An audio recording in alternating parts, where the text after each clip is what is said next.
Hello, we are the Young Guns. I'm Mikey Niemeyer, joined by Parker Ray. We are super excited to be back with y'all. We are the podcast, the sports podcast that shoots straight the news and analysis you need to hear. And speaking of news, we're just going to get right into it. We had a game against Argentina on our home turf here in Houston on Monday or Tuesday night, and we got killed. USA got killed in soccer 4-0. But they're one of the greatest teams in the world. Messi, the greatest player in the world, had Messi magic. So I'm not mad. I just wish we would have came into the game expecting to win because it looked like the USA was expecting to lose the whole time. But it happens. In the other part of the Copa America semifinal, Chile beat Colombia 2-0. Much expected. This is a rematch of the Copa America from last year. The third place game is tonight. That's USA versus Colombia at 7. This is Saturday, so by the time this podcast is out, it will probably already be over or going on. The championship game is tomorrow, Sunday at 7, Argentina versus Chile. It will be a very good game if you are just starting to watch soccer, a great game to watch. All right, on to Europe now. European Championships knockout round starts today. That's pretty much all I'm going to talk about that. There's been some scores, but I haven't watched all the games. So I do not know the scores because I want to watch them first and not have spoilers. So Manchester United, my favorite team on the club football, signed Zlatan Ibrahimovic a week or two ago, or they agreed to sign him. July 1st is when the transfer window starts, so that's when everything can be official.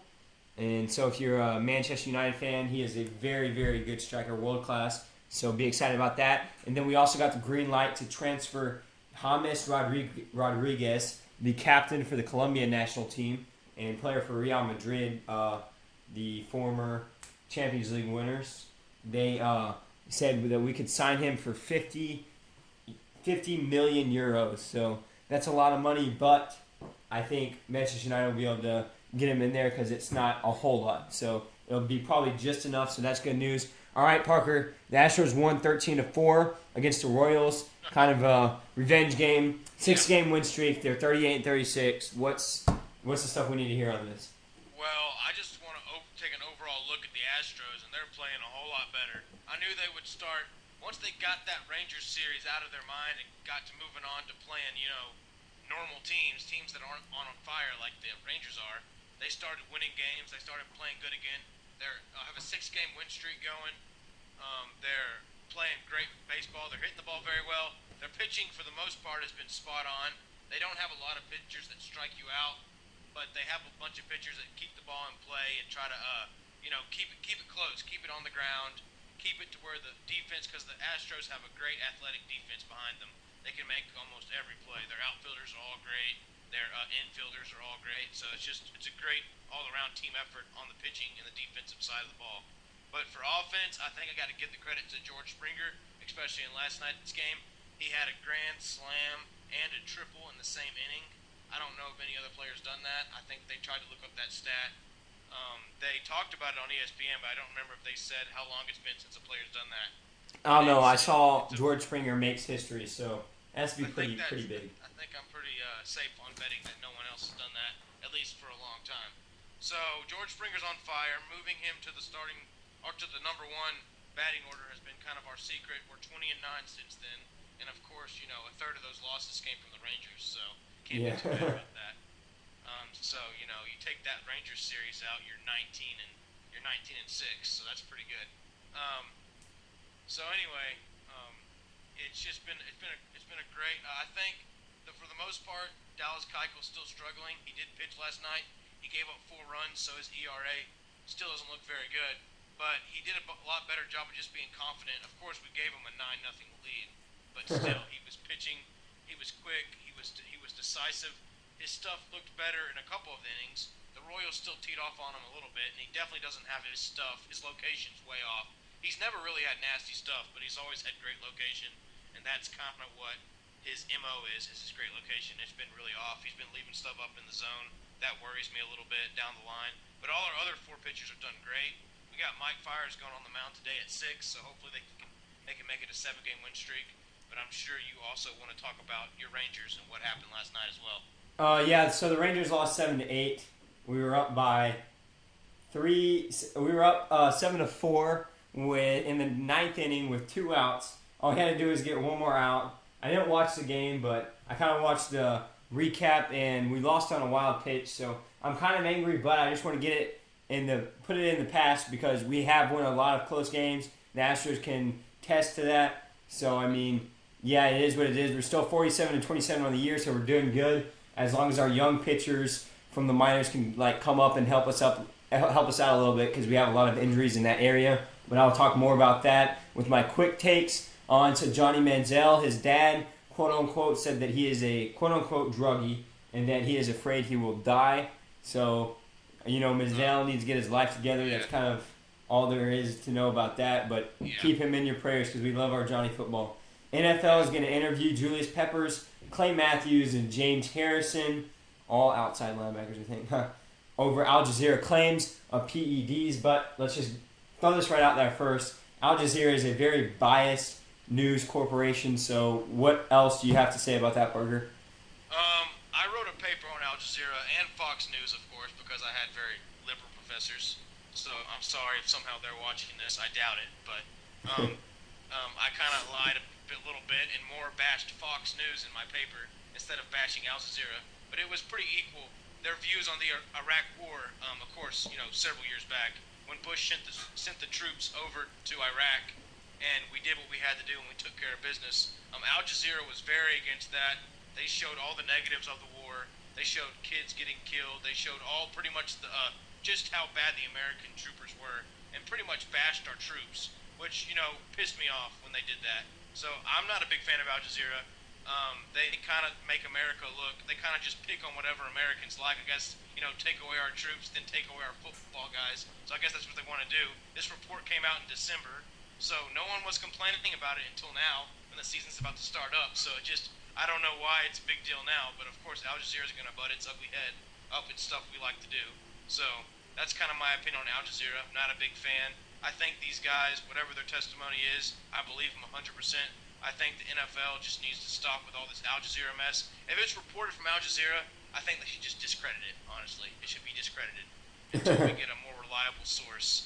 Because I don't trust anything Al Jazeera has to say. I never have, never will. Don't know why a news center over there in the Middle East is reporting on our news. I really don't know why they're doing that. Why don't they we have plenty of news stations here that can cover sports. We don't need their help. So that's my opinion. So just for background, guys, over Al Jazeera, they are a Muslim-funded corporation, very biased towards the Muslim religion, very biased to the Muslim dictators and Muslim leaders who kill people, and they put USA ahead of everybody else, and they always look at USA's flaws and the greatness of very bad people over. I'm not saying all Muslims are bad. There's some good Muslims, but there are very bad people who are in leadership. That's the reason why the Middle East is in a conflict area over there, and they always praise them. So Al Jazeera, they're very biased. You can't really trust anything they say, so I'm not going to trust them reporting on sports at all. All right, rumors of Brady taking Deflategate to Supreme Court, so we're finally going to have an answer if he does. I'm excited to see what happens, but I'm kind of done with it. I think Brady should have just taken the 4-game suspension because he's a cheater. We all know he's a cheater, and Peyton Manning's better than him. That's all I have to say about that. You want to add anything, Parker?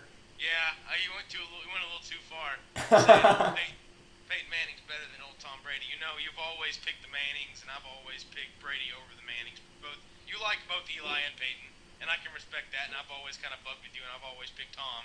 But he's definitely both quarterbacks are definitely, or all three are definitely beneficiaries of a great system and a great organizations they play for. But getting that aside, let's talk about personal, just things that I'm going with Tom Brady here in this own matter. I'm not even going to talk about his rivalry with Peyton because obviously he schooled Peyton plenty of times over the years. Because he's a cheater. Hey, straight up, you take the cheating out of it. Brady's better than Manning. I'm not afraid to say that. But Brady's a cheater. I will never deny that because there's just so many red flags that have popped up for me. I can just say, I just wish they would kind of drop this whole Deflategate thing. Supreme Court, I'm pretty sure we have bigger problems to worry about. I don't know why this is going to the Supreme Court. I'm pretty sure we have other stuff in our country that we need to worry about other than Deflategate. I don't know why this is still an issue. Tom Brady, if you broke the rules, I know if you're not listening, broke the rules, take your punishment. Your team's still going to be fine. The Patriots are a well-oiled machine. Not saying they'll be great without Tom, but Bill Belichick will find a way to manufacture offense. Their defense will step up. It won't be a big problem. Tom Brady, you just need to let it go. But to say, him cheating in any way, it does not take away from his greatness. He is a great quarterback. He always will be. He's one of the best in the league. Of course, he's getting older, but his heart's there. I mean, he's definitely not physically He's not physically imposing, but he gets the job done. He does what it takes. He has the heart of gold. So I love everything about Tom Brady, but in this case, he needs to let it go. Yeah, he does need to let it go because he's a cheater. He knows it. All right. Okay. I'm just saying I may be just a tiny bit biased on this topic, but I don't care. All right, Austin Matthews, first overall pick in NHL draft by Maple Leafs. He's like the 7th American all time, so it's kind of huge for the Americans.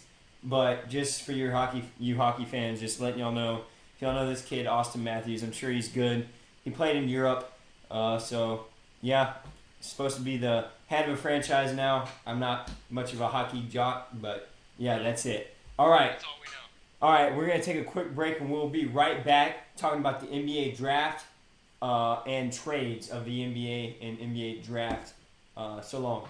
We are back, the Young Gun Sports Podcast, talking about the NBA draft and trades. I'm Mike Niemeyer, joined by Parker Ray, and we just got an update that Kyrie Irving will join USA Olympics basketball, which rounds out the 12-team roster, which is very good because he is on fire right now. And so it should kind of seal our spot as the champions. I think him and Paul George can basically carry the team.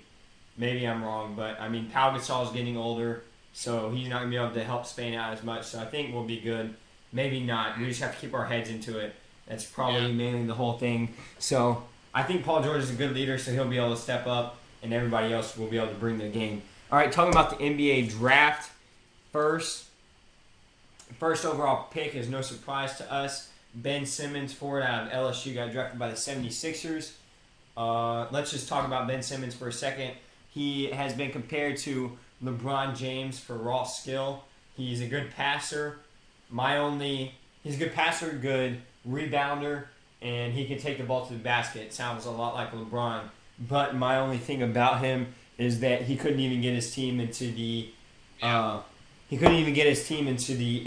championship, so I don't know how he's going to be able to lead a 76ers team that are about just as bad as LSU. There were some talks about like the other players seeing all the NBA scouts coming out for him and playing very selfishly, but I don't buy it. You should be able to lead that locker room into being a championship, not a championship team, but to be able to play in the NCAA championship. That's what I'm trying to say. You have anything else to add? Well, I think if he wants to be a leader in this league, and if he wants to be a number one, obviously he's a number one draft pick. But if he wants to act like a true NBA star and actually lead a team to victory, especially the 76ers, if he's going to rally that locker room around, he's got to be a likable guy. He's got to be more like LeBron in the sense that people want to play with him, people want to play for him. There can't be any rumors of him being selfish, because I guarantee you there has never been a rumor of LeBron being selfish, no matter what. You go all the way back to high school, middle school, whatever you want to do. I mean, there may be little rumors here and there, but there hasn't been any big rumors of LeBron being selfish. And so if people want to make that comparison, which I mean I like skill-wise and size-wise, yeah, I can see it. But when it comes to character-wise, I don't know enough about the kid, I'll be honest. I watched a couple of his games, but then I noticed he didn't make it very far in the playoffs, so I was like, you know what? Must not be that great of a player if he can't take his team with that talent, an LSU squad, to anywhere. If you're a great player in NCAA, you got to be able to take your team to at least the Final Four or the championship game. So I mean, it's in the NCAA when you stand that far apart from the rest of the guys, you have to be able to do that. So I think it was just the fact that he lost his locker room and players thought he was selfish. So I could see that. I could see a lot of selfishness in him, and the way the media just swarmed all over him, called him the next LeBron. Definitely going to get the big head. The media has to cool off with that and actually let him develop and actually see the comparisons later on instead of just jump into LeBron. Because LeBron's still here, guys. He's still developing. He's still in his prime. I hate the fact they're comparing him to a player who's still in the league. Yeah, so, I mean, that doesn't bother me. A lot to be said. That doesn't bother me as much as like the fact that I just have a bad feeling about this kid. I feel like he's going to be a bust. I know it's hard to say that because everybody wants everybody to be good, but I don't think Ben Simmons, because I was hoping that the 76ers would draft him because I don't want him to ruin the Lakers franchise because I love the Lakers. And speaking of the Lakers, number 2, they drafted Brandon Ingram forward from Duke. He's about as skinny as me, just 5 inches taller. No, 3 or 4 inches taller. I don't know how tall he is, but I think he's like 6'6", 6'7". Yeah. He's a pretty big dude, but he's literally about as skinny as me. But everybody has complaints about that. That's kind of their only complaint.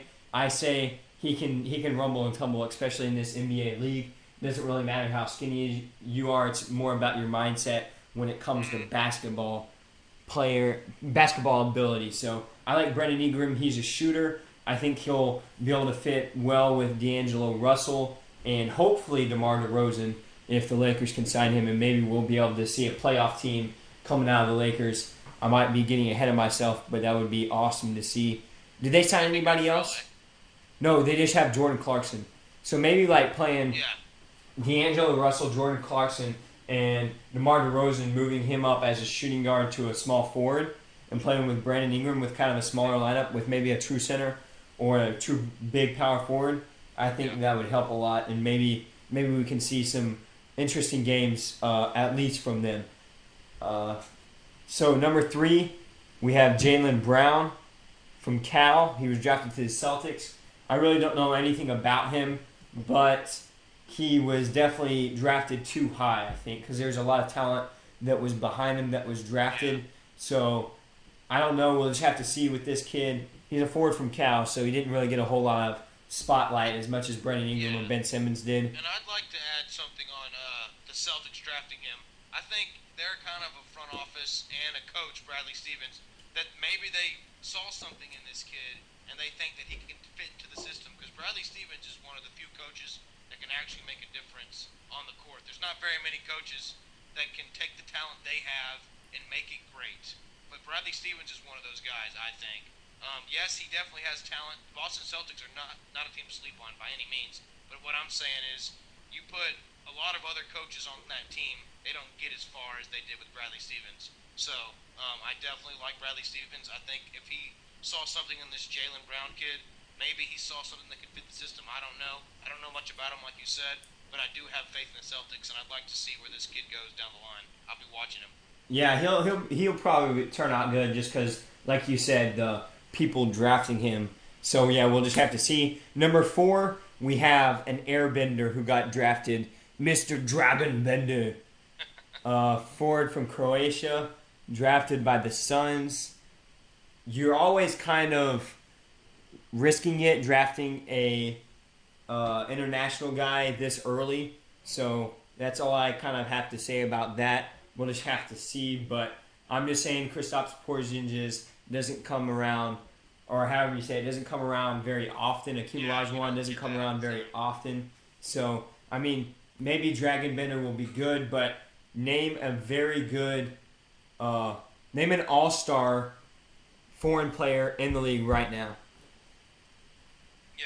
Oh, you're asking me? Yeah. Name an all-star foreign player in the league right now. Probably Goran Dragic. If he made the All-Star team, I don't even know. No, he doesn't make the All-Star team. He didn't make the All-Star team. Then it's. I mean, obviously it's hard to find. I didn't think Porzingis may have made the rookie team. I don't think he made the All-Star team, did he? Nope. So yeah. So yeah, maybe Pau Gasol every once in a while. That's it. Dirk, Pau Gasol. Yeah, that is it. So you have Pau Gasol, you have Manu Ginobili, who have made the All-Star team that are playing, but they didn't even make it last year. Well, yeah, or Dirk made it. Dirk made it, but Dirk's kind of an outlier. So drafting a 4, very risky. Of course, you never know what you're going to get with these guys, but I think that's very risky. Number 5, everybody likes this kid, Chris Dunn, guard from Providence, drafted by the Timberwolves. They are looking mighty fine with Karl Anthony Towns and Andrew Wiggins. We'll have a young big 3, somebody to finally replace Ricky Rubio, so James Harden doesn't have to cross him up anymore. Shout out to James. So Chris Dunn, he's a very lengthy point guard. I love him. You go and watch this kid play. You look up highlights. He should be very good. He should be able to work in Thibodeau's system, and I am definitely almost confirming playoffs for this young T-Wolves team. Nothing much besides that because they still have a lot of developing, but definitely playoffs, I think. I was watching Tom Thibodeau, an interview on Mike and Mike. I know we're not supposed to watch other sports shows because, we're trying to make it big and whatnot. And I'm sure other sports podcasters wouldn't tell you they watched other shows. But I watch Mike and Mike. I watch First Take. I give credit to those guys. And I was watching Thibodeau, and I was watching just how confident he is in his system and his way of playing. And just, it's pretty simple. It's defense first. It's feed Karl Anthony Towns on offense, and it's let the role players do their job. And that's a good formula. That's a formula that can get you wins. I'm going to talk a little bit later on my quick takes about does a system work with one superstar, or do they need a bunch of super players, like a super team, like a lot of super teams we see out in New York now, and of course, Cleveland, whatever you want to say. But I'll talk about that a little bit later. But I think Thibodeau has the right formula, so we'll see how that goes. Yeah, I don't know if New York's necessarily a super team yet, but we'll see and we'll talk about it later. But here's some two big names drafted at 6 and 7. Number 6, Buddy Hield. I think the best player in college last year, but obviously it's about translating your game to the NBA. So I guess that's why there were 5 other people drafted ahead of him.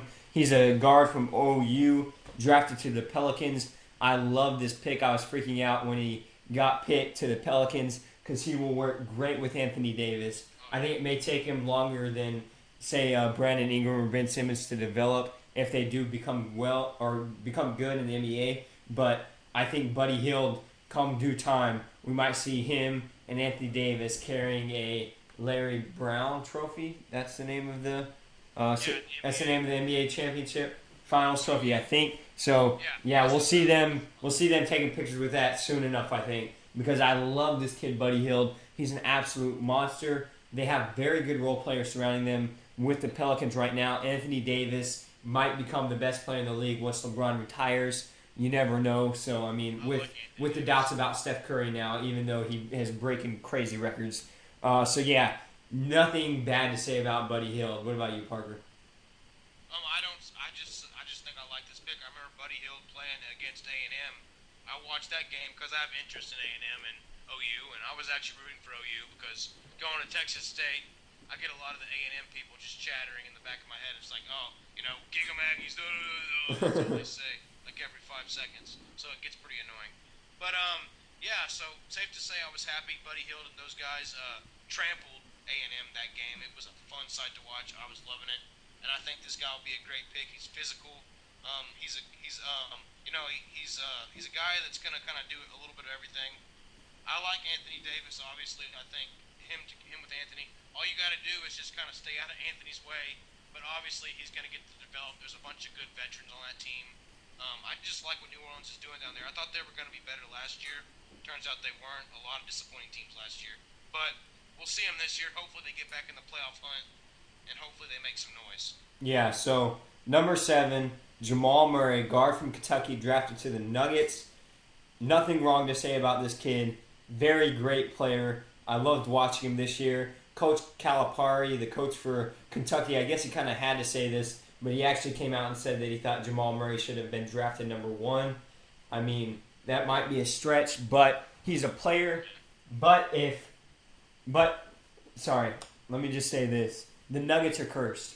That's all I have to say about it. If Melo, Chauncey Billups, and Allen Iverson can't even make it to the conference finals for the Nuggets, I don't think Jamal Murray will be able to take them very far. So, I mean, he's a great player, but I think he made it he didn't make the right team. What were you saying? I mean, the Broncos are the exception in Denver. But, it's that air up there. It's all the weed. All the players get on that weed up there, and that's all they do. And, it's hard for them to focus. It's hard for them to play, with all that legalization up there in Colorado. That weed. Got to stay off the weed, but as Stephen A. Smith would say. But, I don't know anything about the guy. I'm sure he probably doesn't have problems with that. But I'm just being funny. But the Nuggets definitely, history has shown that they don't really have motivated players at times. They have players that are good. When they get there, it just seems like the lack of motivation hits in. So I don't know what it is about Denver, but I'm just going with that. That's my conspiracy. Yeah, I think the Nuggets are cursed. Coming in, rounding off the top 10 at 8, Marquise Chris, forward from Washington, drafted to the Kings. 9, Jacob Poet, center for Utah, drafted to the Raptors. 10, Thon Maker, forward from Australia, drafted to the Bucks. Thon Maker is a guy you'll have to watch out for because he is a big dude. That's all I have to say about it. Not very big, but super tall, so he'll be exciting to watch. The Rockets, in the second round, they had 2 second-round draft picks. They drafted, I'm about to butcher this name, Chinanu Owaku and Joe Key, who's 7'2" from China. So, what do you have to say about Chinanu Owaku and Joe Key, Parker? Joe Key is a tall, lanky guy. Obviously, they put him together with Yao Ming. They compared him to Yao Ming. Yao Ming was a lot wider, a wider frame. 7'6". This guy's only 7'2". I know it's like only 7'2". But when you're talking about Yao Ming, the Great Wall, you got to put into the fact that he was 7'6" and he was over 300 pounds. This guy is definitely nowhere near 300 pounds. He's light. He's still going to play another year in China, so the Rockets won't even get him this first year because he's still not even eligible. He still has 1 more year in China left. So, but I like this other pick. What'd you say his name was? Gianni Akua or whatever? Chinanu Awaku, something like that. I like that guy. He's 6'10", 245, so he's bulky. He definitely get, a little bit bigger, but I mean 6'10", 250, around there, that's pretty good size. Can run the floor, can defend, a lot like Clint Capella, but not as lengthy, more of a bulky guy, more of a just a powering through the roof type of guy. Like I think his power is definitely better than Clint was, especially at a young age. Clint still has some, he's getting bulkier, but he definitely wasn't that bulky coming up.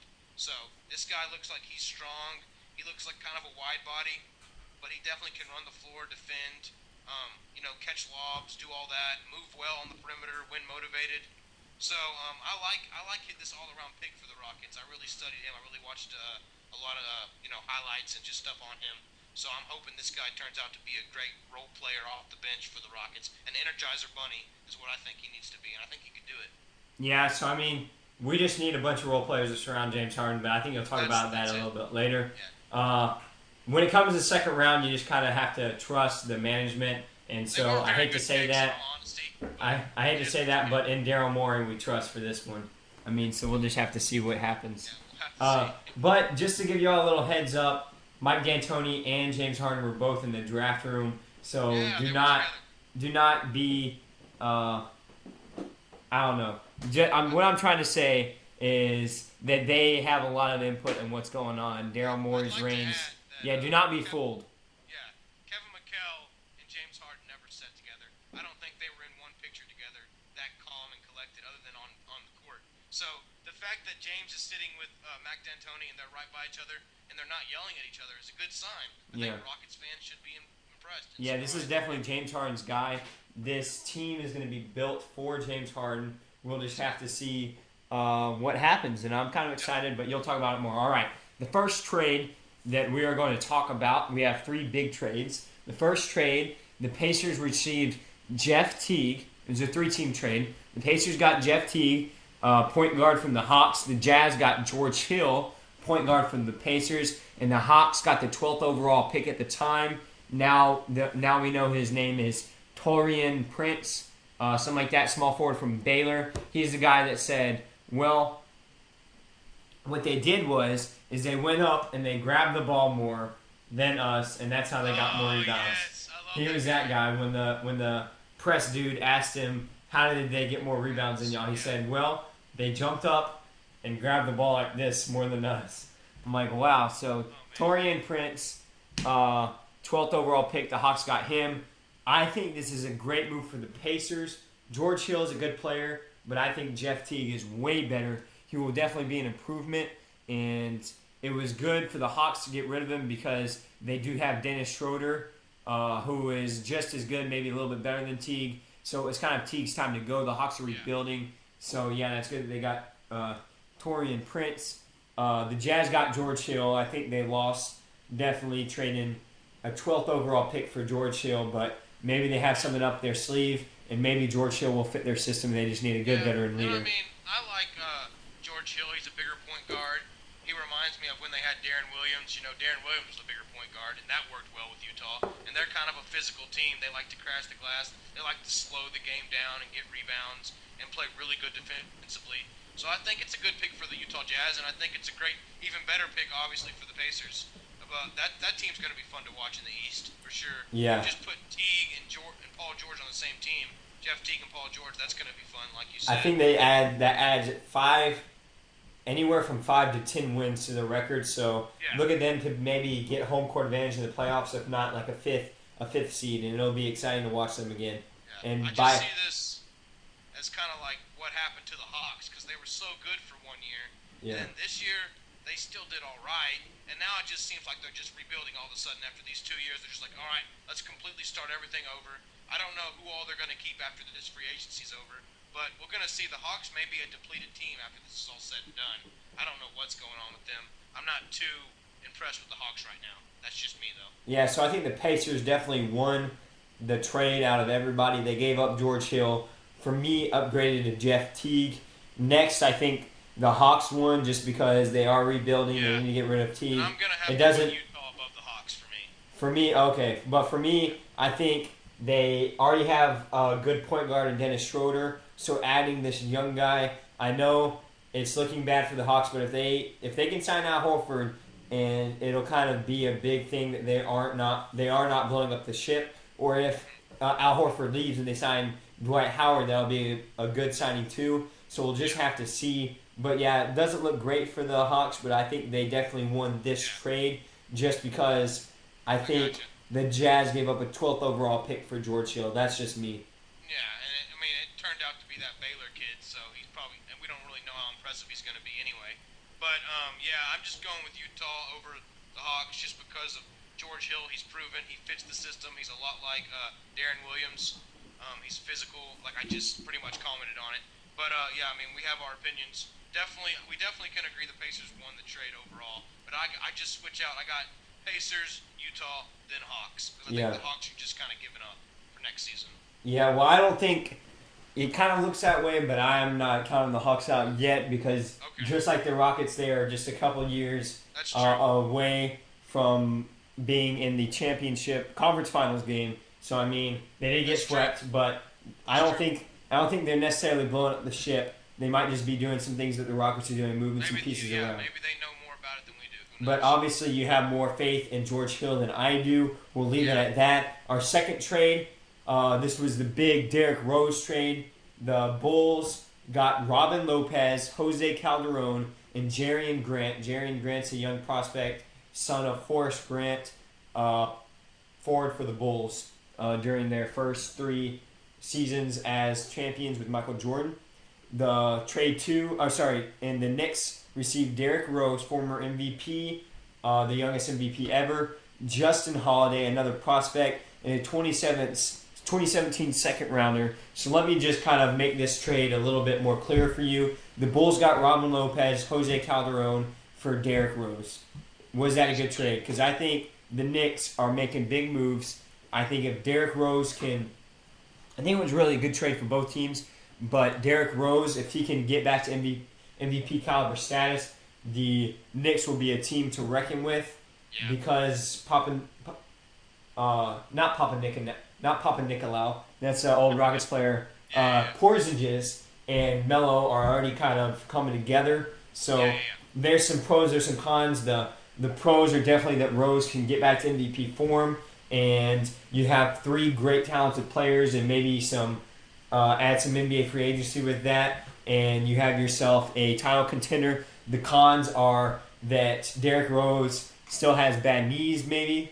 Yeah. And with just Melo and Porzingis, they couldn't even make it into the playoffs. In the Eastern Conference, I know the Eastern Conference was a little bit tougher this year, but still they couldn't make it to the playoffs. So I don't know what's going to go on there. The Bulls, they give up Derrick Rose, which they kind of had. They didn't have to, but they're definitely rebuilding, so they get Robin Lopez and Jose Calderon, basically 2 guys that are just being floated around to fill seats a little bit and make the game just a little interesting while the team rebuilds. So that's all I have to say about that. What do you got? I got some stuff kind of the same deal. I have a little bit more faith in Derrick Rose. I think his knees will be better. I mean, obviously it is a big question, but from the interview I got with him in New York, the New York press conference, whenever it was pretty recent. But he was like, last season was actually a pretty good season for him, coming off of three major injuries. He talked about how people were just not treating him fairly, and he does whine a lot more than I would like to mention, because he used to be kind of quiet when he was good, and they were winning, and he didn't have to talk as much. But ever since these injuries and rumors of him being injury prone, which he is, not being able to get it done, but when he's healthy, he does get it done, and I think he plays hard. And I like him on the court and his work ethic on the court. His mic skills are a little off. The way he handles the media is not very well. He doesn't know when to say things and how to say things and how to look and how to appear in front of the media. But I think New York will definitely help him with that. I think the front office there will be great with that, and so I think he'll be all right there. And obviously the Bulls, they're going to be scrappy. They're going to be kind of fun to watch if you're a Bulls fan. Just don't get your hopes up. Sorry, Stephen Geib. The 2017 championships just went away out the window. Yeah, I'm just sorry. totally out the Any window. last hope they had Unless of that? they can sign some crazy free agents. Yeah, it's totally out the window. That's what I have about it. For Rose, I love the guy, so I'm just kind of 50-50 on him. We'll see what happens. But I love his game. Oh, yeah. I love his gameplay on the court. I have even stolen a couple moves from him because I just love the way he plays the game. So Also, yeah, off the like court, that. yeah, off the court it may be a little risque, but I love Derrick Rose as a player on the court. So all love for him. I hope he gets better. And just to let y'all know, the Knicks are kind of one of my secret teams that I watch throughout the NBA season. I don't tell a whole lot of people this because they're not very good. So if y'all call me a bandwagoner, y'all can't really because I've been rooting for them for a long time. I love that blue and orange look. I love the Garden. So I really hope that they get back to business with Melo, Porzingis, and Rose. All right, our third trade of the They could night. add another player. They What? could add Dwight Howard also as well. Yeah, we'll talk Dwight about that Howard later is- though. I thought we were going to talk about it now. I was just going to add the fact that Dwight Howard could be joining the Knicks. Sorry, continue. So trade 3, OKC received Victor Oladipo, Ersan Ilyasova, and an 11th round pick. An 11th overall pick, which ended up being Sabonis, a power forward, and the Magic got Serge the Urge Ibaka. So No.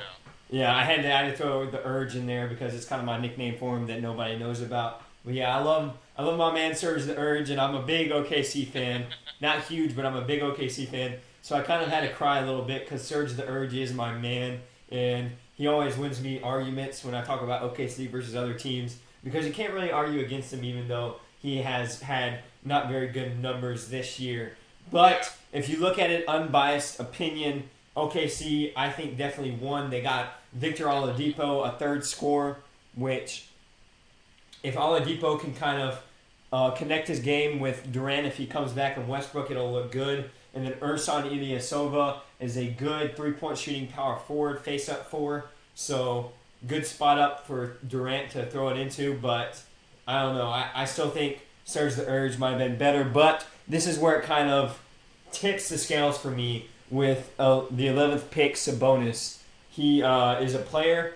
I don't know too much about him, but I know he's a rough rider and he likes to get down and dirty. So maybe him and Steven Adams can be best buddies. So sad day losing Serge the Urge, but it kind of needed to happen because his numbers have been increasingly going down. So he needs a move. So I don't know what the Magic are thinking at all, giving up their star player in Oladipo and their 11th round pick for Serge Ibaka. Even though I love Serge, so I mean unbiased opinion. OKC basically. I like to call this a trade rape. Yeah, it was a trade rape. It was definitely a trade rape. And the only way this could come back to bite him in the butt is if Serge Ibaka has a breakout season with the Orlando Magic and just becomes a star player, like a superstar caliber player, kind of like James Harden just straight up broke out of the scene when Yeah. he came to the Rockets. And, OKC probably thought they trade raped us because they got half our players, We pretty much traded half our locker room for James Harden. Well, it turns out we were right, they were wrong. James Harden has been great since then. I don't think the same with Serge Ibaka. I think when they made that trade for James Harden, like when they traded James Harden, they thought Serge Ibaka would be better down the line. He hasn't really. Steven Adams and Enes Kanter have kind of taken up the paint. There really isn't much room for Serge Ibaka in OKC. I think it was a great move by OKC getting Oladipo. That's just another scorer. That puts their, Russell Westbrook. You got Oladipo. You got Kevin Durant. You got Enes Kanter and Steven Adams. That's a heck of a starting five right there. That's a team that's going to be hard to beat in the Western Conference, assuming Kevin Durant stays, which I think he will. We'll talk about that later. But anyway. Yeah, so assuming Kevin Durant stays, this is a very big trade for the Thunder. I think it was a good trade, added depth, but rip Surge the Urge in OKC. Hopefully he has a great career. All right, on to quick takes. Parker, take it away. Okay, man, I'm going to start things off. Mine's a little bit on the lighter note, but with NBA free agency down the line, and actually we're in the middle of it. I mean, it's the most exciting time in sports, free agency in any sports. You're all rooting for your team to get the big star. Of course, as a Rockets fan, I've been wanting Kevin Durant to come to Houston. Doesn't look like that's going to happen. I was wanting Dwight to stay. Doesn't look like that's going to happen. He may go somewhere else. We'll talk about that later.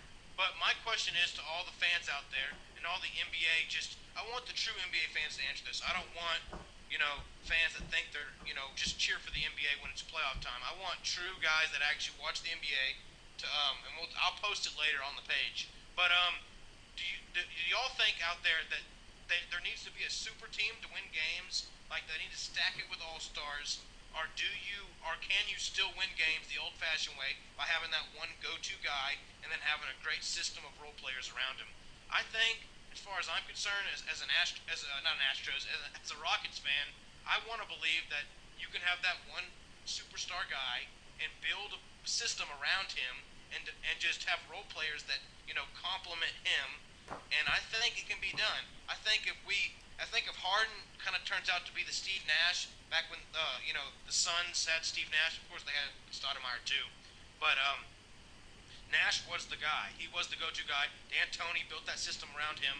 I think Harden is going to take over kind of a Steve Nash role. He basically is our point guard. Houston fans, I'm sorry, we're not looking for a point guard. We got Patrick Beverley. He's a great defender. He complements Harden.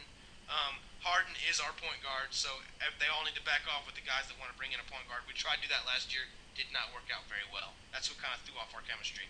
So I think if we just stay with our guy, build him up, get role players around him that are willing to sacrifice pay and willing to sacrifice, the ball, to have the ball, to give it to James, make him look good, make him get the glory. I know it's not going to be the most flattering position being a role player to James Harden, but there's going to have to be some players out there that do that, and it works. If you put the superstar before yourself as a role player, then I think it can work. I consider the Cavs a super team, though. They ended up winning, so that's kind of the other side of the argument. Some super teams can win if you have the right guy, but I think the best bet for me, and still is having that one go-to guy, and then just having a bunch of role players around him. So feel free to comment. Micah, you can add on it if you think super team's the best way, or do you think it's a system? Let me know. Anybody can comment. I'm done. I think it's just kind of about what players are on each team. Mainly the leading player in the regular team. I guess you want to say with the one superstar. I think it kind of just matters about the talent of that player and the mindset of that player. For the super team, it doesn't necessarily matter. It's more about chemistry. But both teams are about chemistry. All right, my quick take is about the Rangers championship hopes. I'm finally going to say it. I think the Rangers have a very good shot at winning the World Series this year on the contingency that our three pitchers that are on the DL right now can come back, because we've kind of held away the haters and the other teams right now, especially the Astros. We're up 9 games, so we can kind of breathe a little bit. We just need to get our pitching back in order. Our AAA pitchers that have been called up a little bit, like Nick Martinez, I love this kid. They have stepped up a little bit, and our bats have been carrying us a lot. So I think that we're on a good mindset right now. We're on fire, so it's not hurting us that 3 pitchers are on the DL. So look out. Come World Series time, come fall, the Rangers are going to be one of the teams to beat. I think we can beat any team when it comes down to a series. The only teams that I'm kind of worried about are the Cubs, the Royals, I don't think I'm worried about the Blue Jays anymore, and the Astros, just because the Astros are looking a lot better. So if Keuchel starts running, then they'll be looking good too. But yeah, so just a testament to the Rangers' success. They're winning with 3 guys on the DL. So I'm finally going to say it. Rangers fans all over the world, hear me now. I know it's kind of very late considering our record right now, but we can win the World Series this year, and I hope we do because I will be so stoked because I've never seen one of my 3 teams, top team in each major sport, win a championship. So it'll be nice to see it happen now. All right, that's it for quick takes. We'll be right back talking about NBA free agency. Okay, we are back, Young Gun Sports Podcast, talking about NBA free agency, the top tier free agents right now because there are a lot of free agents. I didn't realize how many there are. So I'm just going to kind of start naming some guys, and we're going to talk about them. Number 1 on the list, Houston native, not native, but sports native, Dwight Howard. Sad, but I'm going to say it. There is no chance that Dwight Howard comes back. I wish there is with all my heart because I love the dude. I love his game plan, but no chance he's coming back. Just a couple teams that I want to name. The New York Knicks, like Parker said, I'm going to let him talk about that in a second. The Atlanta Hawks, his hometown team. If Al Horford decides to leave and sign somewhere else, Dwight Howard could go there. I don't really know anything else. He's not going back to LA. He might go to Boston. Just the major teams that are looking to sign a center, he is going to. Also the Magic, he might go back to his first team in the Magic. But for Dwight Howard, it's really kind of any team on the market that wants to give him a lot of money, I think, so he can kind of play. I think that's kind of what he's looking at. I don't know, maybe he'll take less to go to a team he wants to, but I highly doubt it. Anything else, Parker? Well, he can still take a lot of money and go to, he can go pair up with D Rose and Anthony and Porzingis and play in New York and be under the lights of the Square Garden, Madison Square Garden. Be with Spike Lee. Spike Lee can make a movie about him if he wants. I mean, he probably already has. I don't know, but he can play. He can play there. He can be a glory hog. He can fit that triangle system. I think that's what he wanted the first time he went to LA was that he wanted the triangle. He wanted the ball to move around. Instead, he got a whole lot of Kobe and just not enough Dwight. So that's kind of why it didn't work out there. Obviously, we know why it didn't work out in Houston. James' ego, didn't really mix on the court very well. I think if he has a system like in New York, I think he'll be all right. I think with Carmelo and Porzingis and D Rose and Dwight, that's a lot of superstars. But with the triangle, there will naturally be ball movement. It will naturally come in the flow of the offense. The triangle is an old school offense, but it can be ran fast. When correct, it can be ran really fast. It can be an up and down, exciting offense. People don't like to think it's an exciting offense, but it is really when you move it and you do it right. So it'll be exciting to see. If he goes to Orlando, though, I would actually be personally more excited about that just because him and Serge Ibaka would just tear the rim down every night. It'd be kind of fun to watch. I don't know how many games they would win, but they would get about 90 dunks every game, so it'd be pretty fun. It could be interesting. Yeah, it could very well be interesting. I hope he goes to New York because I love Dwight. I love New York. Perfect match for me. On to the next free agent, kind of the marquee free agent of this summer, Kevin Durant. I'm just going to name some names again. Golden State Warriors, San Antonio Spurs, Oklahoma City Thunder, LA Lakers, maybe the Rockets, maybe the Knicks, maybe the Celtics. Those are kind of the teams. But I'm here to come and say it. I don't think really Kevin Durant wants to come to Houston. I don't know why, but I don't think he does. Kind of a sad thing, but it was kind of like with LeBron. We kind of knew it wasn't much of a chance he was coming to Houston. Yeah. I think we just literally have to get this system down, find players that run well in the system, and get James Harden to do his thing. Because I personally believe, aside from LeBron James, James Harden is the best basketball player in the league. He can do it. Especially when he plays defense. He's a beast. Maybe aside from Steph Curry too, but he's a beast. I love James Harden. No bad thing I can say about him because he's my man. So, yeah. So Kevin Durant, I'm trying to tell him right now, stay in OKC. It's your best bet. You were one game away from winning NBA championship. I know LeBron was on a mission, but I will forever say it. You were one game away. Stay with Russ. He's your man. Work it out. Y'all are brothers. You just got you Surge the Urge left you, but you just got Oladipo, Home Depot, Ersan Ilyasova, and Sabonis. So I mean, it's three really great players. Add some depth. It is you can win there. It is a matter of you not being deserving of the championship if you can't win in OKC.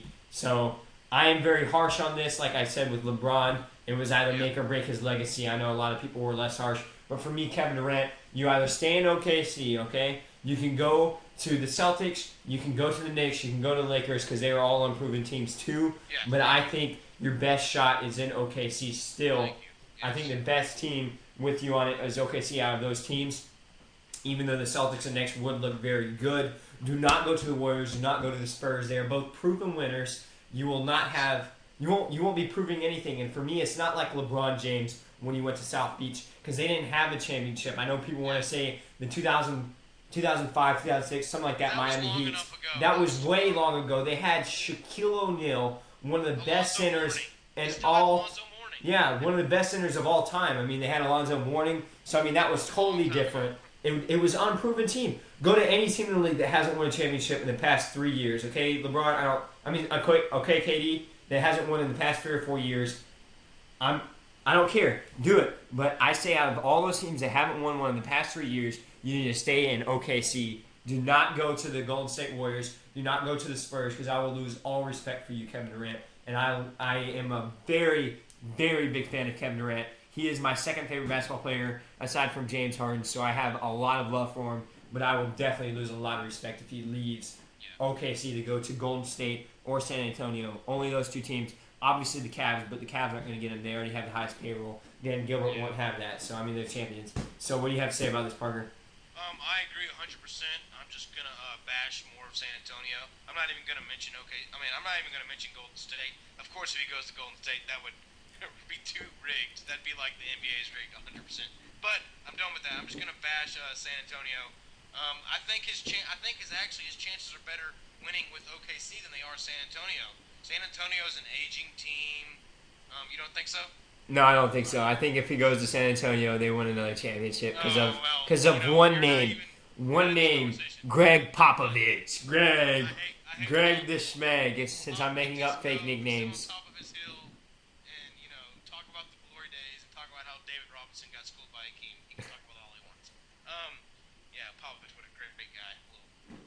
Greg the Leg Popovich. I hate the Spurs. I hate everything about them. No, I'm just kidding. Anyway, back to the real life issue. I still think that obviously OKC has the Spurs numbers. If he stays with OKC, he's going to be great. Every time they play the Spurs, they seem to just have an answer for him. So I like OKC's chances over San Antonio. But I mean, we'll see how it goes, obviously. But if he goes to San Antonio, I think that would definitely upset me a lot, just because a lot of the Spurs fans here in this area. It would be so upsetting. I just think the Spurs are declining. Tim Duncan's gone. I think Manu's gone. I think they just need to, ride off in the sunset. The Spurs don't need to win another championship for 50 years. I think that's good. They have enough. They can stop. Yeah, I mean, they can stop, and we both definitely want them. So, I mean, we don't want them to win, but unbiased opinion, they are looking still very good with Aldridge and Kawhi Leonard. If they take the Bulls by the horns and start leading that team, because Aldridge kind of took a step down last year, in my opinion, just based off the playoffs against OKC. So yeah, no need to go to the Spurs or the Warriors. Me and Parker both agree. All right, another household name. I don't think he's gonna leave, but we just have to mention it. The pet of who's the owner for the Mark Cuban. Mark Cuban's pet, Chandler Parsons. He's a unrestricted free agent, but we all assume that he's gonna re-sign with Dallas just because he's Mark Cuban's pet. They love each other. I'm sure they sleep together in the same bed. They like each other that much. I mean, they are bros. They are super bros. We can trash him as long as we want because I know I started doing advertisements geared toward Dallas fans, so we're gonna have to watch ourselves. But I'm just gonna be bluntly honest with you. I'm not a big Dallas guy. Neither is Micah. So we may definitely lose some friends over that, lose some viewers, but it's our podcast, so deal with it.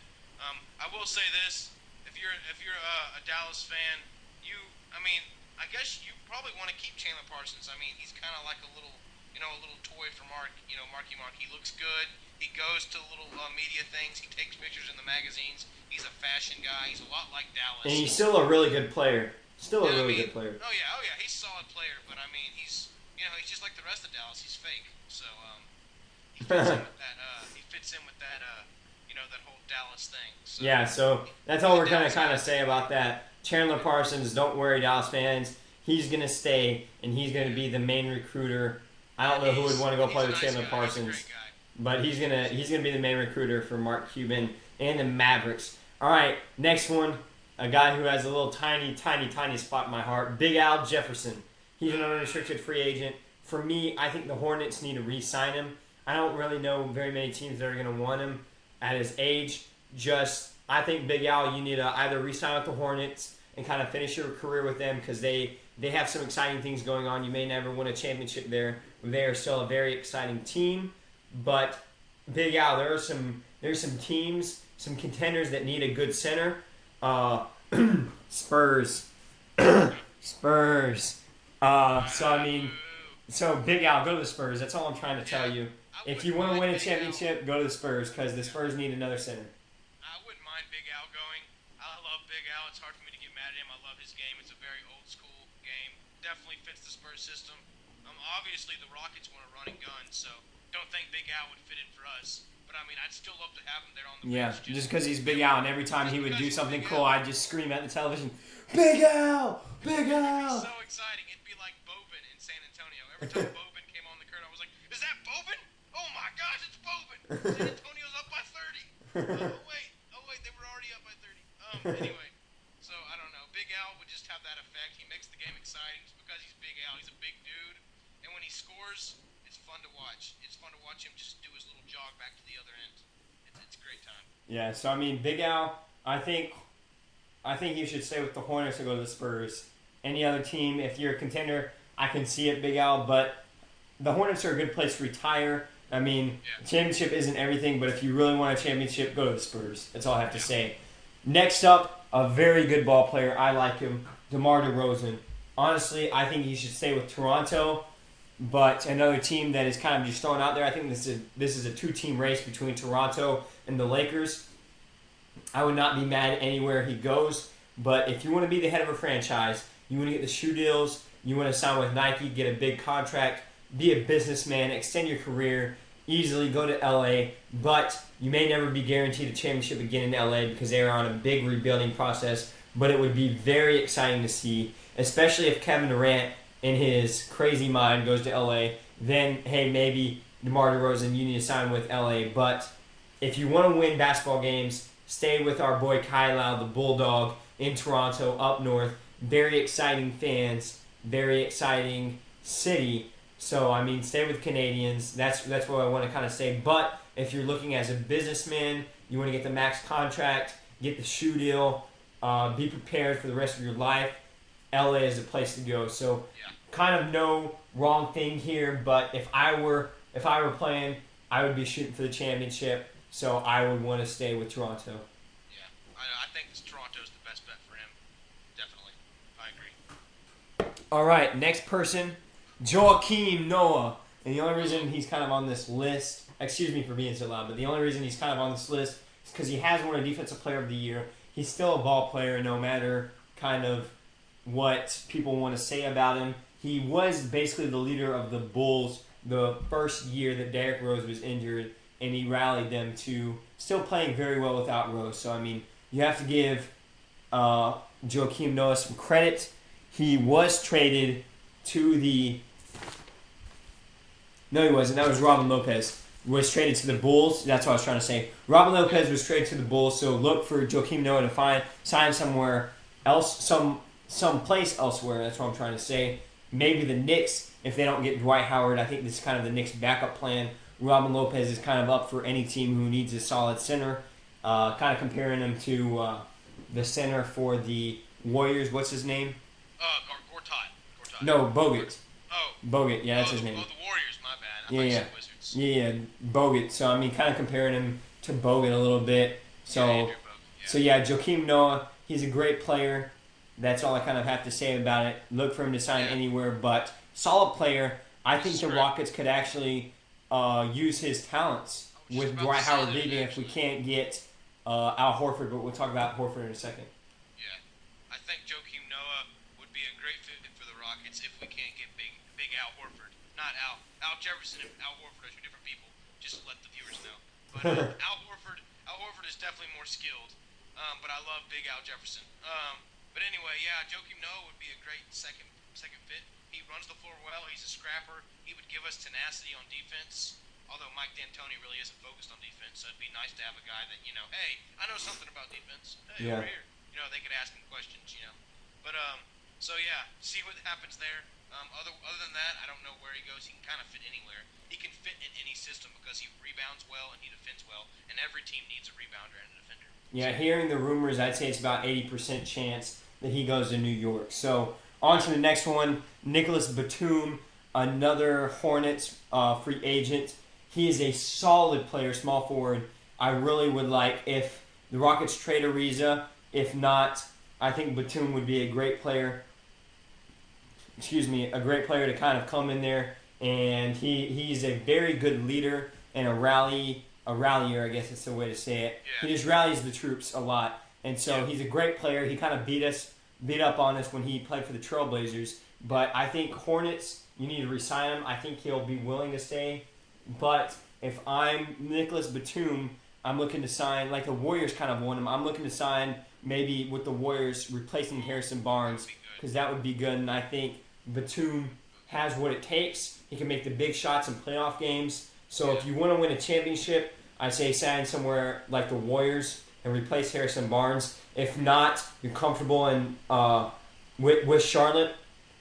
They're one good player away from being a contender. So I still like Batum to re-sign with Charlotte. I think that's what he should do. Yeah. But I mean, I would never pass up a chance to go play with the Warriors. So if they want you, especially to replace Harrison Barnes in the starting lineup, go to Golden State. That's all I have to say. Rings will be in your future, no doubt about what happened this year. Anything else?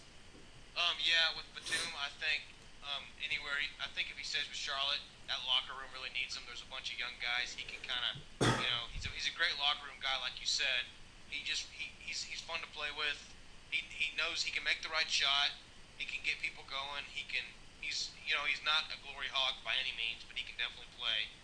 He'd fit in pretty much anywhere he went. He's one of those other guys. He's a knockdown shooter. He's a great defender. A lot like Shane Battier, in my opinion. I compare him a lot to Shane Battier.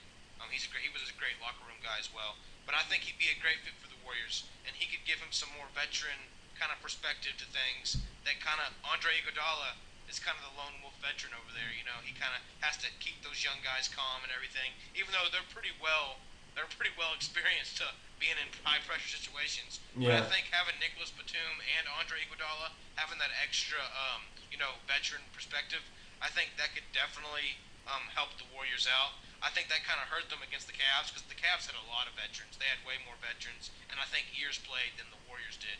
They had some old timers on that bench, so definitely helps to have older guys that know what they're doing. So I think he's a good fit there. I would say Warriors would be the best bet for him. Yeah. So I mean, yeah, definitely go with the Warriors, Batum. But if not, stay in Charlotte. They're a great basketball team. Yeah. Have a great owner. Nothing against Charlotte. Yeah. All right. Next player on the list. I think he can change the Rockets' season around a lot. You look at this player. He is a great 3-point shooter, great defender, and he will be able to work well with James Harden. His name is Al Horford. I love this man. I really hope we sign him because I think he will be more productive than Dwight Howard in this system. And just the fact that Dwight Howard and James Harden didn't mix and match. I think Dwight Howard's a better player than him all around, but Al Horford will definitely be more productive than him. So, I mean, if you look at it, you add Al Horford and we're contenders again. That's what I think. Maybe I'm getting ahead of myself, but we definitely still can do it. We have great players, great talent. Add Al Horford. Please, Rockets, please do it. Al, come here. I watched Al Horford drop 8 3-pointers or something like that. Six or 7 3-pointers against the Rockets this year live. So, I mean, yeah, please, Al Horford. Please come to Houston. That's all I'm praying. He's not a superstar, but he's a star, and he he didn't carry, but him and two other stars who are not nearly as good as James Harden got the Hawks to the conference finals the same year that the Rockets made the conference finals. So I mean, I love Al.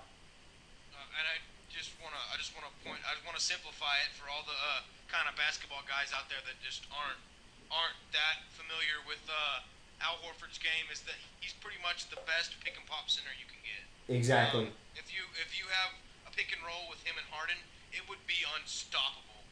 The Rockets could use that play in crunch time, a high screen, or even just a regular screen with Al Horford. James could go to the basket. You could pass it back out to Al Horford. He could roll. He can do whatever. He's mobile. He can get he's really good at shooting the mid range to 3-pointer, but he can also roll to the basket and finish too. Not as great as Dwight can finish, but he's still skilled enough to get it in. So I'm looking forward to this. If the Rockets pull this off, I'll forget about Dwight because I think Al Horford fits the system better than Dwight did. Yeah, especially D'Antoni's system. So yeah, we both think Al Horford. He's the guy. I'm getting excited talking about it. So please, he's looking as the Rockets' main guy that they want to sign in free agency aside from Kevin Durant. So please sign Al Horford. Al Horford, the Hawks have gotten you nowhere. You've gotten swept the past 2 years in the playoffs.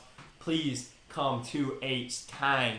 Next on our list, a very good defender, lockdown defender. I think next to Chris Paul and Russell Westbrook, the best defending point guard in the league, Mike Conley.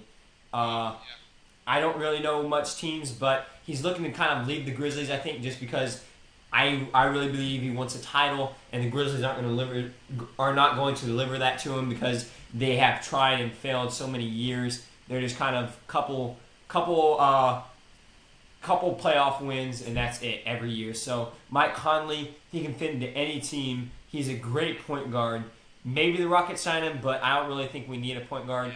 But he would be a great signing for the Rockets.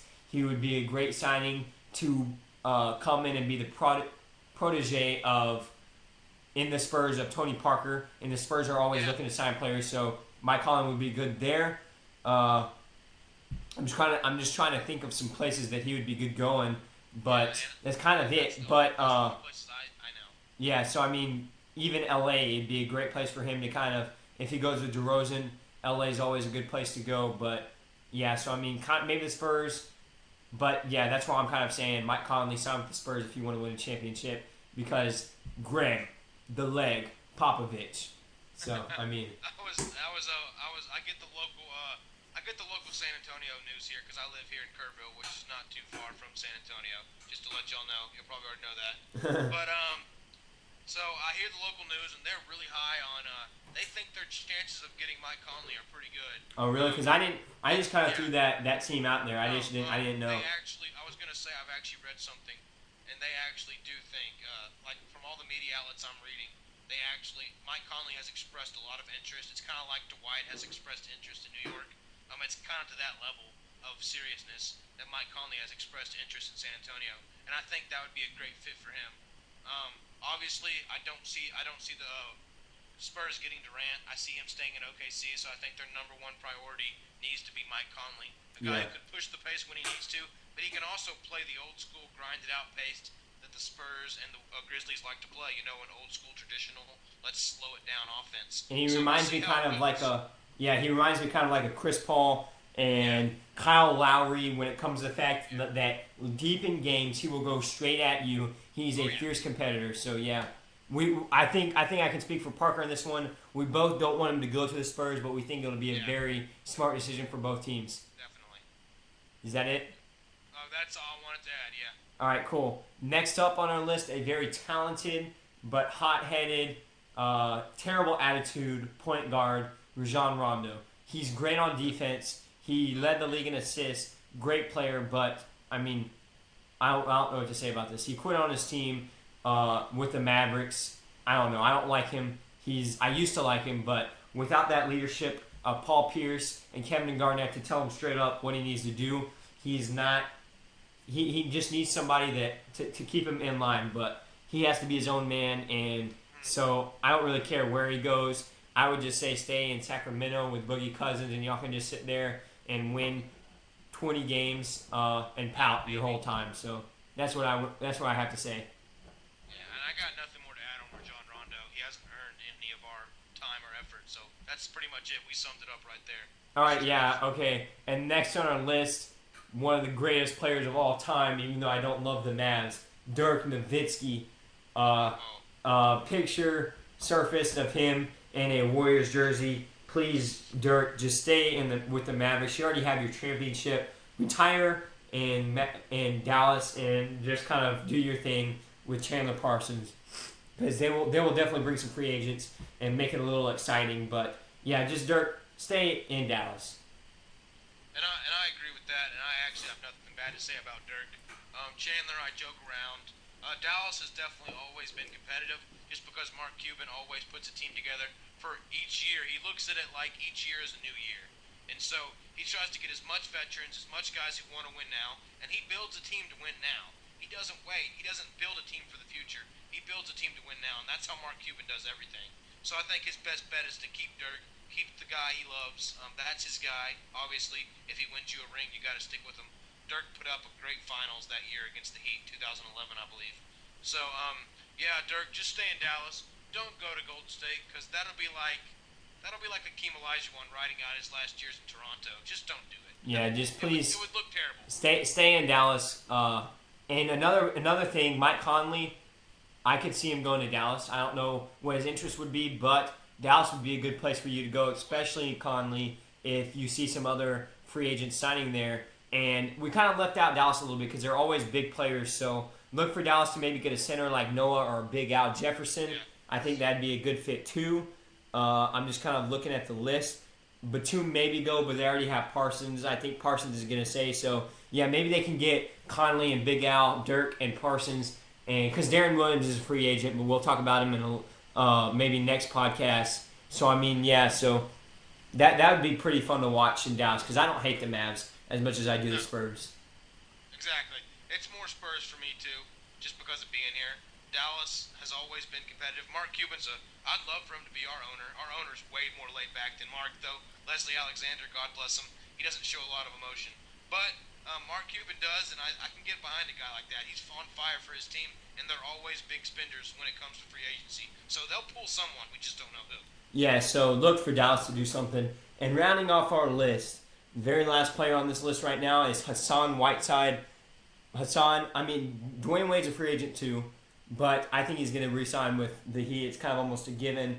Whiteside, please re-sign with the Heat. Y'all made a good run. Y'all are young besides Dwayne Wade, so if y'all can throw together some wins, y'all can look very good and maybe bring Heat maybe to the championship. I don't know, but they were only one win away from being in the conference finals. So Whiteside, I would say stay in South Beach, because that's where you're best.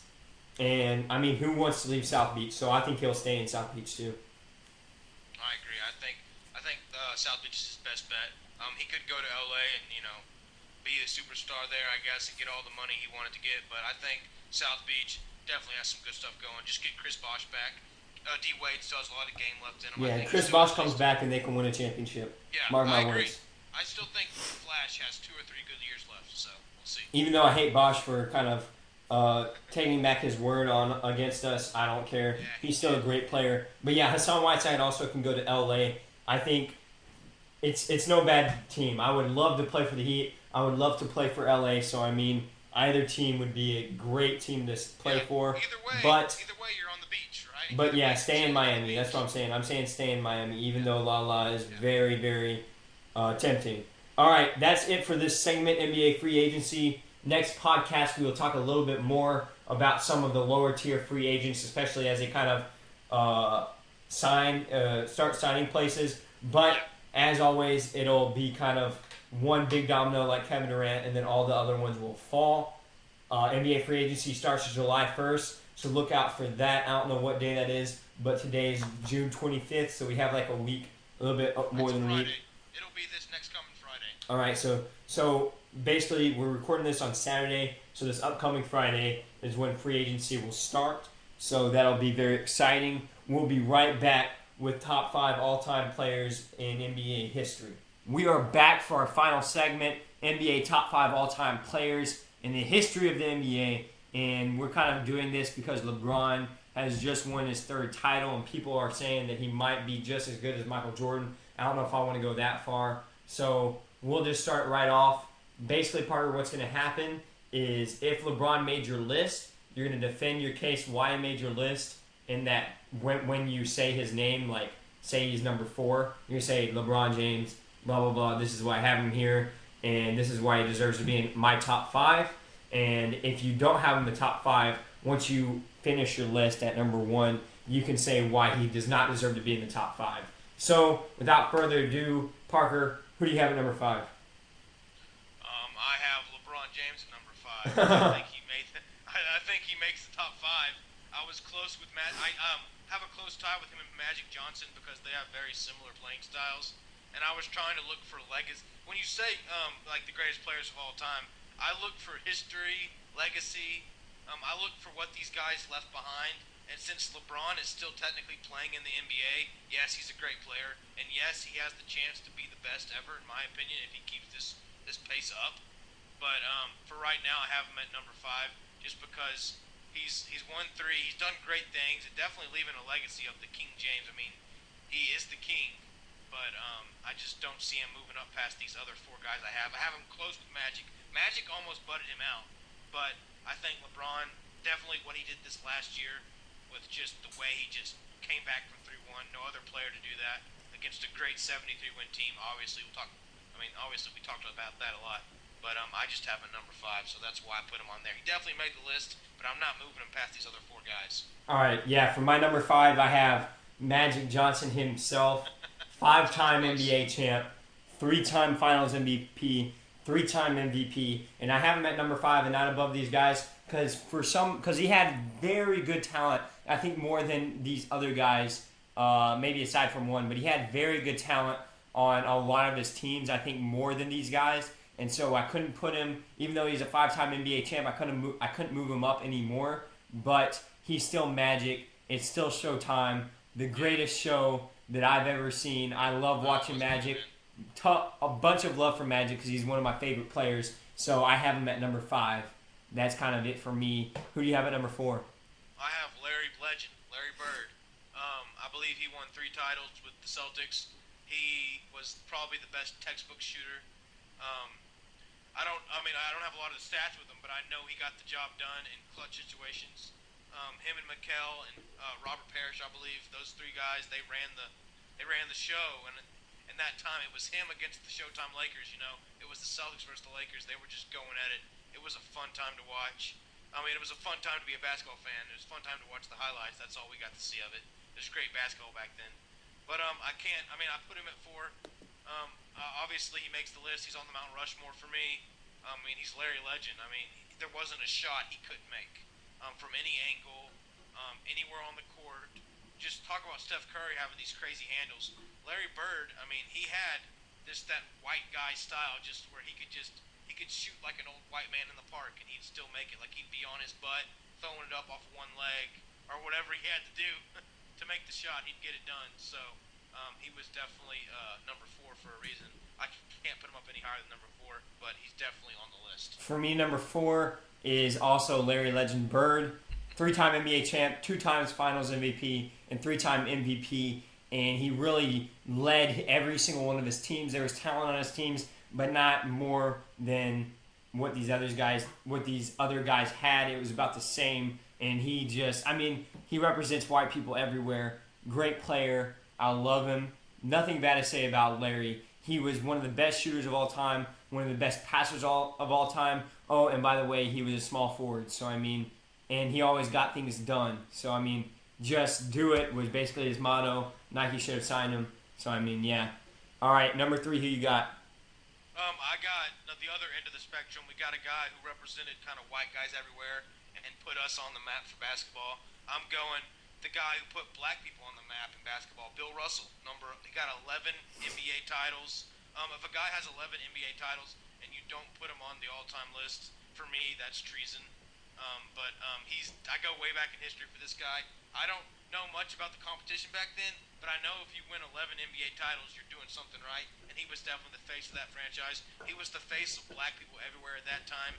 he was kind of a father figure black people look up to nowadays. You hear LeBron talk to Bill Russell with such great respect. You hear Michael Jordan. You hear all these guys that talk about Bill Russell and just the guy he was. I mean, it's the Finals MVP is named after him. The Bill Russell Trophy, the Finals MVP trophy, is named after Bill Russell. So I mean, that just says it all right there, in my opinion. Bill Russell, I got him at number 3. I can't put him in front of these next 2 guys I have, but I definitely have to put him on the list. So number 3 is a good spot, in my opinion. All right, yeah. So we'll debate it after we have all of our guys out. But at number 3, I have the King, LeBron James. And the reason why I have him at number 3 is because he's a 3-time NBA champ. But I think this past championship with Cleveland, the storybook, everything that went down, I mean, the hard times that he went through, is basically worth 3 championships. So in my eyes, he's a 5-time champ, 3 times Finals MVP, and 4-time MVP. Much love for LeBron James. For me, he is amazing. Nowhere to go but up. And just kind of a stat, the reason why I put him above Larry Bird and Magic Johnson, because at age 31, Michael Jordan was 3-time NBA champ, 3-time MVP, 3 or 4-time MVP, and 3 times Finals MVP. So LeBron James has him tied or beaten in every single part of that. So LeBron can still do a lot of stuff. And if he wins another one with Cleveland, oh my goodness, he will be very high up there. So no, he's not Michael Jordan, but he definitely deserves to be on this list because winning it for Cleveland was so huge. Coming back down 3-1, I mean, it was historic. One of the greatest performances I've seen by an NBA player. Adding on to that, Game 7, the Heat versus the Spurs, that was huge too. So LeBron James, the King, is at number 3. Who you got at number 2, Parker? I got my man from H-Town, hold it down, Akeem Olajuwon. I know there's players with more championships. He only has 2 championships, back-to-backs. He dominated the mid-90s. He was the guy when Jordan was gone. Obviously, he was the second-best player in the league when Jordan went to play baseball for that little stint. And no, that's not why he won the titles. We could have beaten anyone that year. The West is what gave us trouble. Once we got to the finals, the Eastern Conference didn't give us any trouble. Even Michael Jordan himself said, we don't have anyone down there that can stop that beast, that man inside that's just dominating. He had an answer for every post move, the greatest footwork of all time, the greatest footwork we'll ever see. Talk about legacy and stuff being passed on to the next generation. He has taught Kobe that mid-range footwork, that step back jumper he has, not the step back jumper, that baseline spin he does. LeBron has done a lot of his ball fakes and stuff like that in the post. He's worked with his post game. A lot of great players have come up to Akeem and said, I want you to teach me. Out of all these available resources, I want to come to you and I want to learn from you because you are the best that ever did it. You were the best footwork. That's sometimes unteachable. It's just so instinctual because he played soccer when he was younger. So he just knew that instinct. He had it there. And so that's why I had to put Akeem number 2. Definitely could have had better stats, obviously. Only 2 championships. But that's part of being in Houston. You don't get a lot of championship opportunities there. So just the fact that he even brought 2 to this city 2 years in a row and the only big-time championships we've ever seen in Houston. So, well, besides MLS, I guess you say the Dynamos won some. But other than that, the 3 major sports I'm talking. But so, I mean, yeah, Akeem the Dream, baby, number 2. I couldn't put him at number 1, but I sure wanted to. But I had to put him on the list. Yeah, so at number 2, we'll debate this later, like I said. At number 2, I have Kobe Bryant, the Black Mamba. I love this man. He has a killer instinct, second only to my number 1 on the list. 5-time NBA champ, 2-time Finals MVP, 1-time MVP, but he is as clutch as it gets. Dropped 81 points in a game. He is the Black Mamba. I don't know what else to say about him because his name just projects greatness. He is that awesome.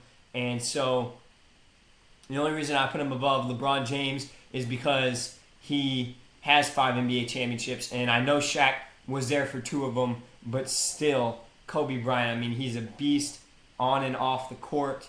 He rapes you on and off the court, like I've said multiple times. No pun intended.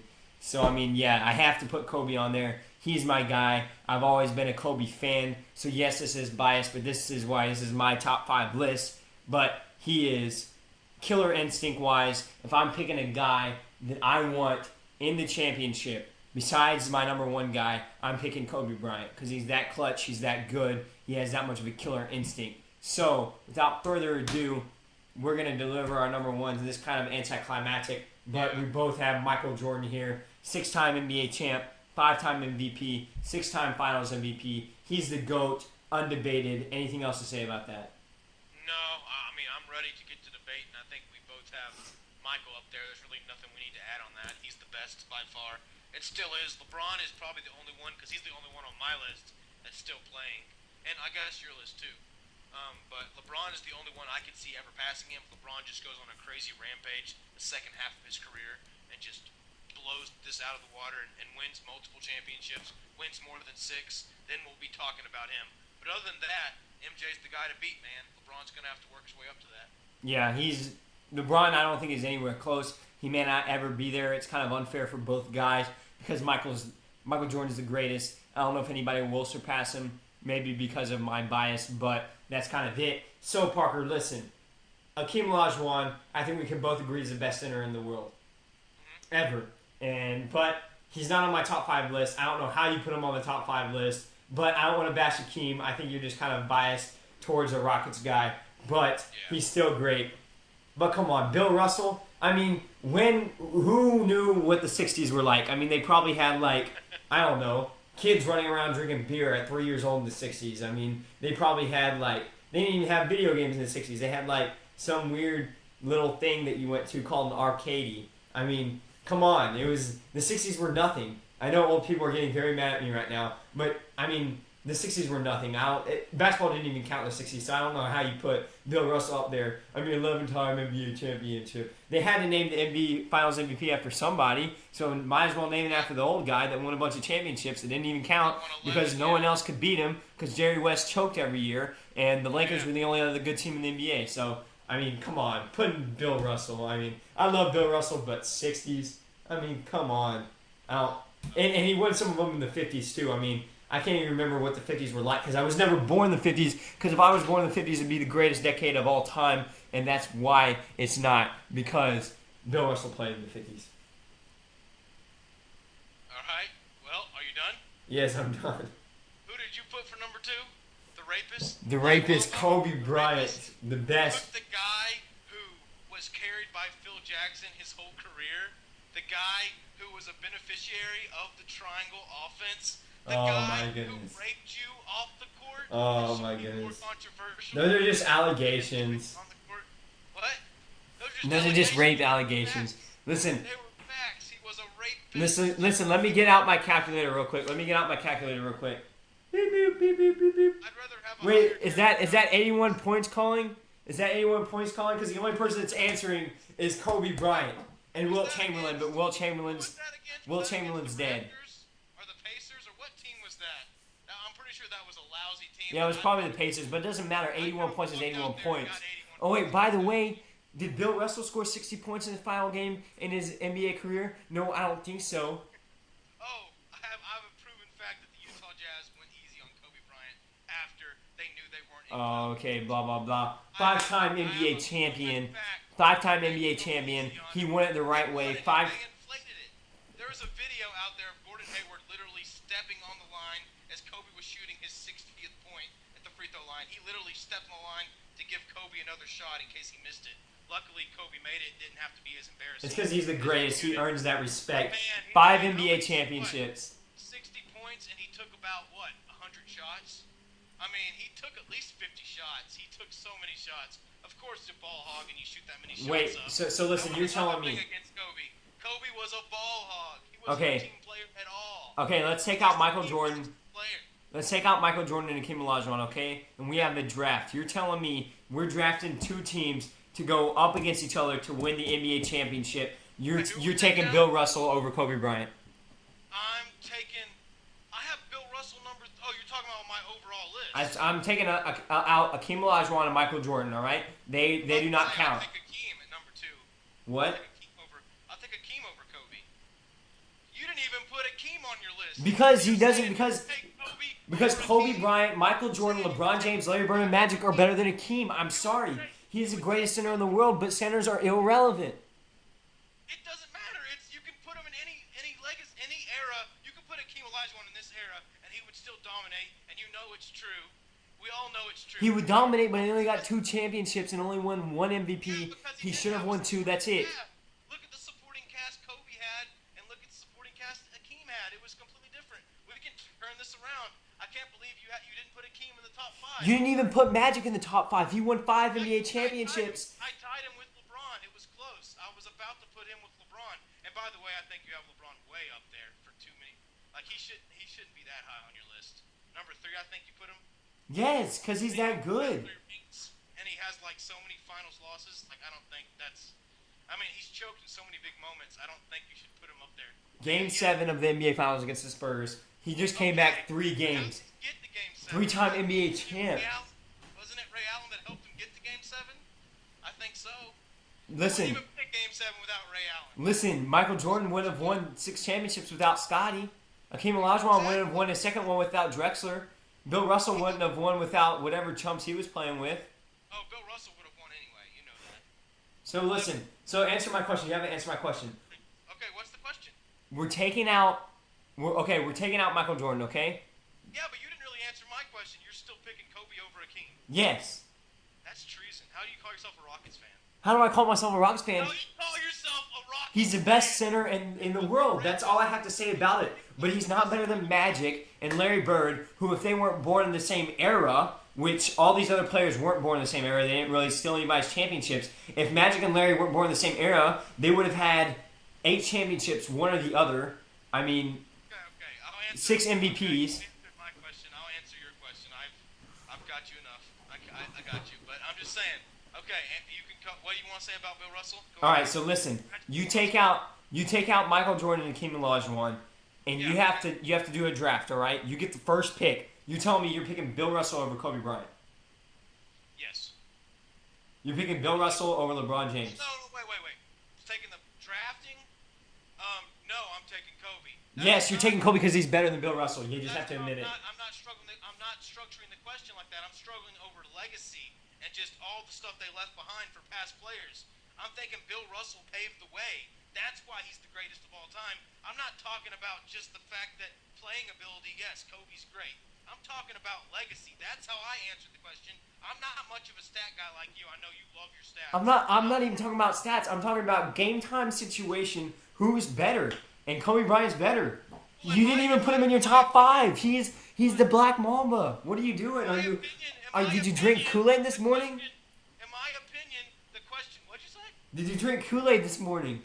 Oh, I thought you said something else. I was like, all right. Anyway, in my opinion, I believe the question was answered how I wanted to answer it, and you said best NBA player in history. You were talking about the history of the game, right? Well, Kobe Bryant's his history, and what I got from him is that he was a rapist. That's the only history that's ever gonna. People are only gonna talk about his rape allegations. No, they're only going to talk about 81 points and 5 NBA championships and the fact that he's better than Bill Russell. Yeah, And for now, wait till they go down the line in 50 or so years and they look back on this and like, oh yeah, that's that guy who had the rape allegations, right? so you're saying Hakeem Olajuwon. Okay, so we're structuring it your way. You're saying Hakeem Olajuwon, who had 2 NBA championships, 1 MVP, 2 NBA Finals MVPs, is better than Bill Russell. He left more behind than Bill Russell. Yes, because players still seek him. Players still seek out his advice, his post moves, and they come to him and they ask him to train with him. Not many people ask Bill Russell. I mean, obviously Bill Russell's really old, so I don't really know what you can train with him. But Hakeem keeps himself in great shape. Everybody asked Kobe Bryant for help. Everybody asked Kobe for help. Kobe asked Hakeem for help. That's where he got it from Hakeem. Most of his footwork is from Hakeem. He learned it from Hakeem. Not most of his footwork, some of it, and that's only his post play, and that wasn't even the main component of his game. Granted, if Kobe was a power forward center, okay, I get it. Yes, Hakeem's better than him, but he's not. He's a shooting guard. He shot the ball. It helped him in a lot of situations in the finals later down the stretch when he had that mid-range game, and you knew you were going to Kobe. It did, but Kobe's still better than him. Better than Hakeem? Yes.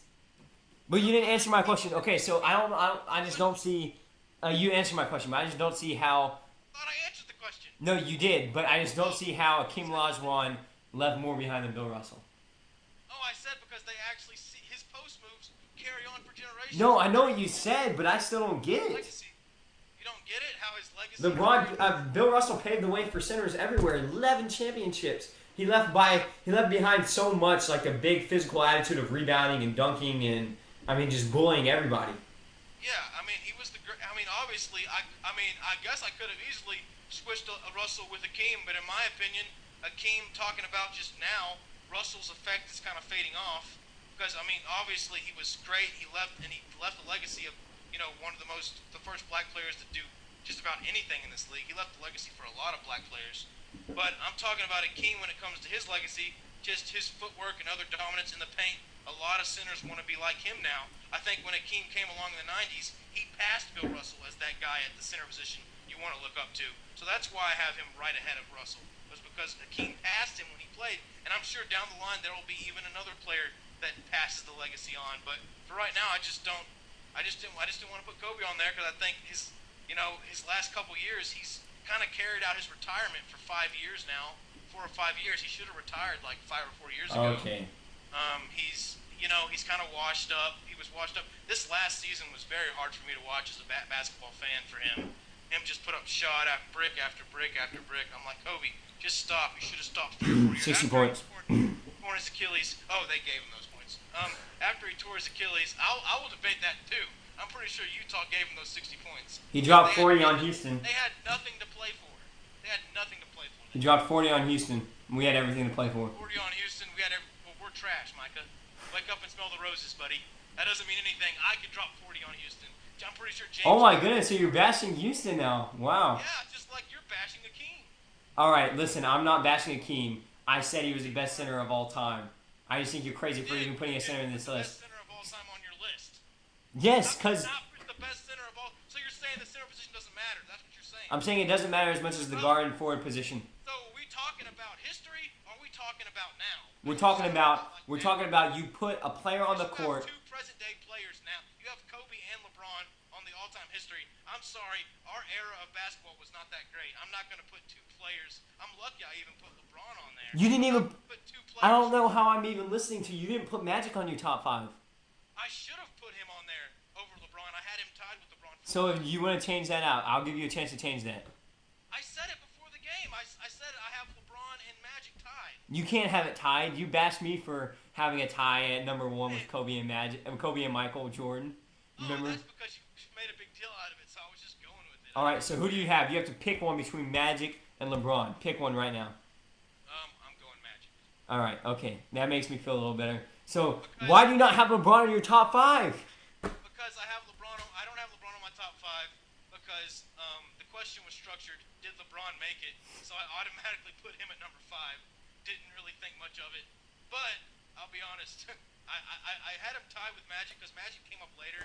And when you talk about his legacy in the Showtime Lakers and just all the stuff that he left behind, being the flair he had with the game, him and Larry Bird are definitely right up there with the flair they left and the legacy they left behind at kind of the same time frame. Well, Magic came in like kind of as Larry Bird was kind of towards the end, but they still have some great battles. So I'm going with Magic. Doesn't mean I don't like LeBron. I got LeBron right up there. I almost put him in there. I had him in there, and then I was like, you know what? Magic kind of comes up too. So I have it written down, but I guess I'll go with Magic over LeBron. And LeBron, Okay. still has a lot left to see. I think it comes from the era he played in. He didn't have a lot of competition. Same could be said about Kobe. They didn't have a lot of competition when they played. All these other guys, you can look back and say, wow, man, there's some really competition there, especially. Yeah, because Bill Russell, especially you can say Bill Russell had a whole ton of competition. Yeah, you don't know. I do know. They have nobody.